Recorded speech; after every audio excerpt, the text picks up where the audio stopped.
Quantum physics and leadership sounds like an odd statement. However, if you're to look at the atomic level, you're going to be surprised at what you find. You see, everything in the universe is made up of atomic particles. They're nature's building blocks for everything. You're made up of these particles. Now, science has uncovered some amazing facts about the atomic world, and maybe the most amazing discovery of all is that in the atomic world, the most fundamental area of nature, atoms do what you expect them to do, only when you pay attention to them. Now, I'm going to say that again.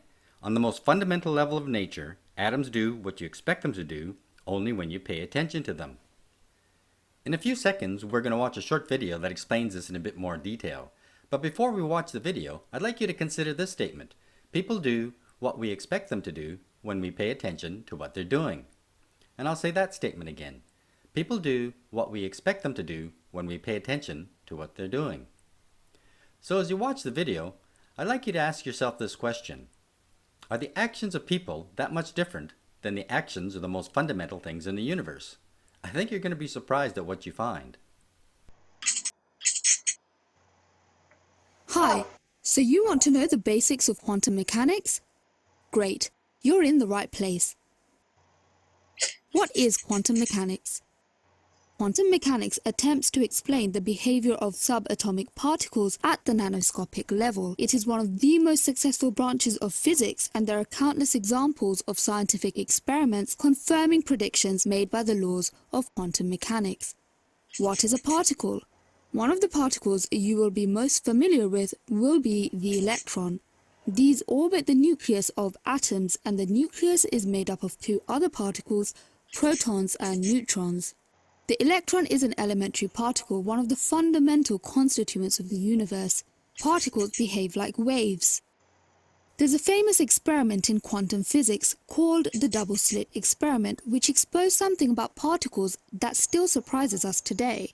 Particles display both particle-like and wave-like behavior. In a version of the experiment, on a larger scale, we have a gun that shoots tennis balls one by one at a detector, which will register where the tennis balls land. In between the gun and detector, we place a barrier with two slits, which will leave openings for any tennis balls to go through.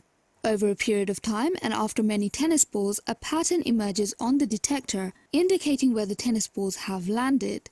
The results show that the balls which have not been blocked have landed directly behind the slits in the barrier. If we replicate this experiment but on the subatomic scale and use electrons instead of tennis balls, we expect similar results. But this was not the case. Scientists found that when the gun shoots electrons one by one toward the detector and past the double-slit barrier, the pattern that emerged on the detector looked like this. The electrons landed not just behind the two slits, but in narrow strips across the length of the detector, and a significant number of electrons even landed straight behind in the middle of the barrier. The pattern that emerged is an interference pattern and is associated with the behavior of waves, the act of measurement. To observe the electron's wave function going through both slits at the same time, detectors were placed next to the slits to capture this activity. But when this was done, something strange happened. The electrons stopped behaving like waves and went through one or other of the slits and landed on the detector screen to form the two-striped pattern rather than the interference pattern. It seemed as if the act of measuring did something to collapse the wave function. The superposition principle. The superposition principle states that while we do not measure the electron for its position, it is in all the possible positions it could be in at the same time, and when we observe it, the superposition collapses. So in this illustration, when our detector is off, our electron is in all of the possible positions or states it could be in simultaneously. But when we switch our detector on, the superposition collapses and the electron gives up all of its possible states to choose just the one. Now this is some pretty strange stuff. So let's stop the video here for a second and let's compare the electrons to people. In the video, what they're saying is that in order to get the electrons to go where we think they should go, we need to measure or pay attention to them.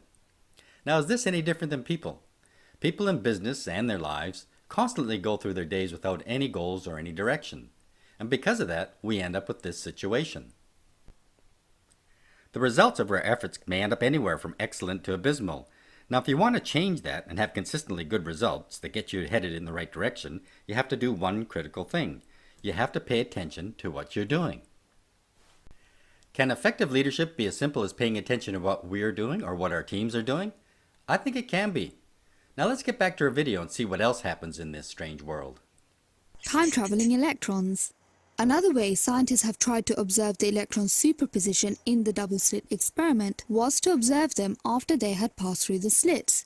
So they placed detectors in between the barrier and the detector at the back. The reasoning was that as the electrons passed through the barrier, their waves would have split as there was no measuring happening while they went through. And then when they were measured past the double slit, the electrons would be found across the length of the area behind the double slit barrier and in correspondence with the final interference pattern.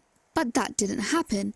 In fact, when they did the experiment, the electrons were found only in the areas directly behind the slits, and no interference pattern emerged on the back detector.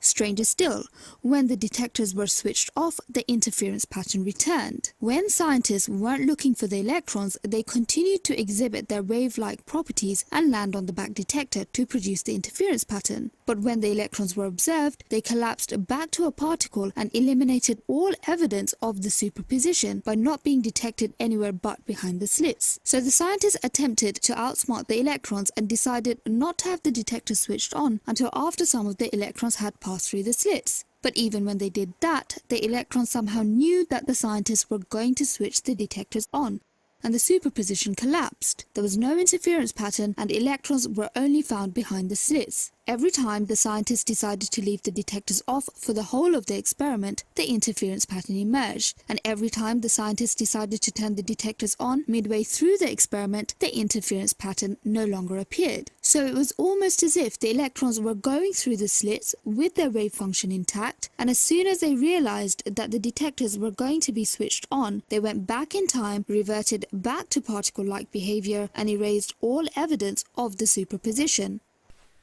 Again, this is some pretty strange stuff. But what the video is basically saying is that it takes a human being paying attention to the electron to get it to go in the direction we think it should go. In fact, some scientists go as far as saying that it takes a conscious observer to get the electron to go in the direction we think it should go. Now, they still don't understand why this is the case after 100 years. It's just a fundamental law of nature. An interesting side note to this story is that, as far as we know, human beings are the only conscious observers on the planet, and maybe even the universe. Now let's get back to our leadership cycle and see how this fits into this puzzle. If you're going to lead a group of people or yourself, you need to have them consciously entertaining ideas. That's the first step of the leadership cycle. Now if you keep them focused on the idea long enough, you'll eventually achieve the results you're looking for. However, just like the subatomic level, if you turn your detectors off, the team or yourself will lose focus and you end up with this scenario. Results can end up anywhere.